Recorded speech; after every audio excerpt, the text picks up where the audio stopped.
need a high-end designer or a lot of money to get a luxe look. Be your own interior designer. This is Affordable Interior Design, the podcast. Here's your host, Betsy Helmuth.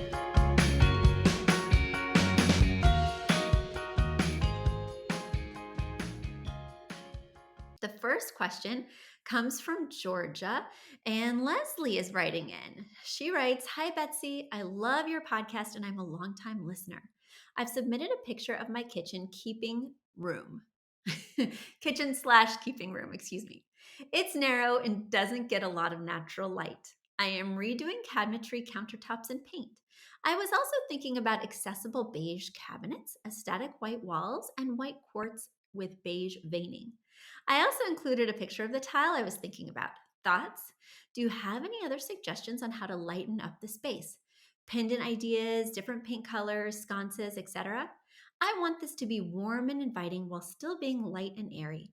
You are so talented and your advice would be very much appreciated. Thank you, Betsy." Thank you, Leslie. It's always nice before I answer your question to get a multitude of compliments. So I really appreciate that. All right. So yes, you sent in some wonderful pictures. The first picture that you sent in is of that tile that you referenced for the backsplash. And it's a square tile that's got a rustic finish. It looks hand hewn and hand glazed. Some of the tiles look more white and off-white. Some of them are even dark enough to be considered beige. They have this sort of mottled surface so that it's not just a flat color, but it's got some patina to it. And then looking at your other pictures, you've got this really open kitchen space. And I'm excited for what you mentioned in terms of the beige cabinetry, the veining on top, etc. So I think that is a really nice touch. I think part of the reason it's feeling so dark is because you do have dark wood floors, which I wouldn't want you to change, but also you don't have a lot of natural light. And I think a big part of that is because the shades are down. And also you seem to have a eucalyptus type wreath hanging over the kitchen window, which I think isn't helping with the illumination. So I would remove the wreath, maybe pull the shades up a bit if you don't need it for privacy. And in terms of augmenting the light, I think I'm seeing the finished product here. I think so. I'm not sure. But if you wanted to make this space a little bit lighter and brighter, you could always add a mirror opposite that window. So you have kind of this kitchen cart/butcher block cart that's opposite the window. And if you put a mirror above that, it would not only reflect the natural light from the window, it would also reflect the light from the pendants above the peninsula. I think that could be a really nice choice.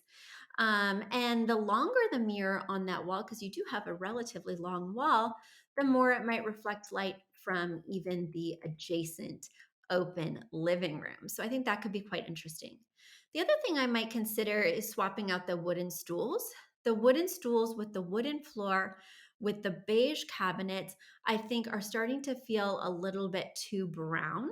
I might do something in like an ivory leather just to make it pop a little bit, or even a color, because I'm really drawn to all the beautiful colors and the huge floral artwork in your adjacent sitting room. I guess that's what you're calling the keeping room. I love it. In the adjacent keeping room. So if you could pull one of those colors, say the teal or even the green that you've already popped in the pillows, and use them for upholstered stools, I think it would really add to the space, because right now you have this colorful half of the room and then you have this sort of brown half of the room. Now let's talk about your tile selection. I'll get into that later. Okay, let's talk about your tile selection. So for your tiles, I think based on what I'm seeing in the space, they might be too rustic for the space. They are very rustic looking, which would be perfect if that was the style you were going for. Or even if you were going for something,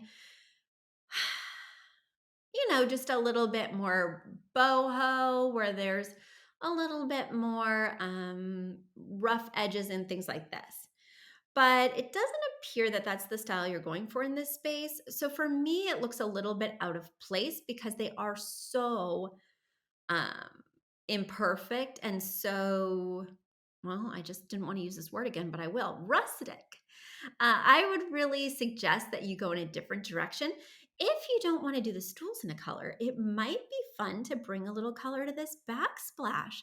The backsplash is the one place that I think that you can kind of make a statement or a trendier kind of moment with tile.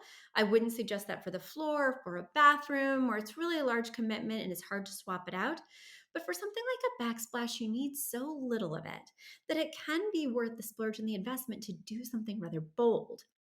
And, since you're worried about getting dark over here, I would avoid anything navy or black or, even dark in terms of a neutral.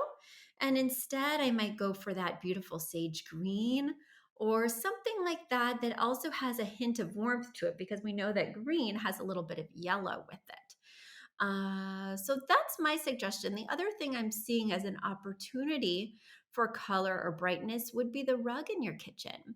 Because right now it's like this woven matte style rug that's in a light beige. And again, it's just contributing to the issue, in my opinion, where there's neutrals on one side exclusively and color exclusively on the other side.